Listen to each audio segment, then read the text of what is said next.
योग करो, स्वस्थ रहो। पलक के दादा दादी जी प्रातः 6 बजे उठ जाते हैं। पलक भी उन्हीं के साथ उठ जाती है। तीनों सुबह नियमित रूप से पार्क में सैर और योग करने जाते हैं। पलक केवल 7 साल की है, पर उसे दादा दादी जी के साथ सुबह की सैर और योग करना अच्छा लगता है।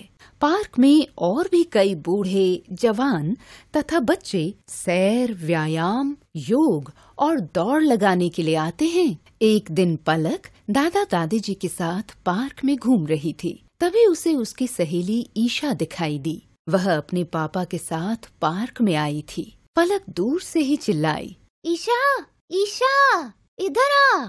ईशा दौड़ते हुए पलक के पास आ गई। दादा दादी को नमस्ते किया और बोली, अरे पलक, तू यहाँ?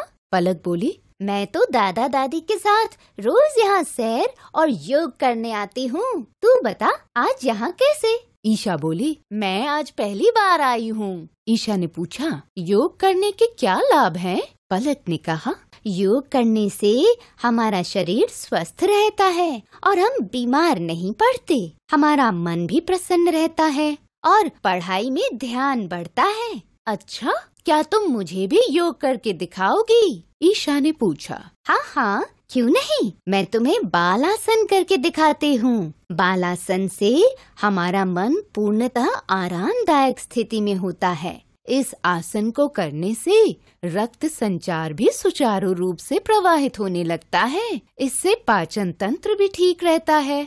इतना ही नहीं, यह शरीर में स्थित सभी तरह के दर्द से भी छुटकारा दिलाता है। अब मैं तुम्हें भुजंगासन करके दिखाती हूँ। इस आसन में शरीर भुजंग अर्थात सर्प जैसा बनता है, इसलिए इसको भुजंगासन कहते हैं। इस आसन को करने से अनेक लाभ मिलते हैं। इससे रीढ़ की हड्डी मजबूत होती है तथा पीठ में लचीलापन आता है।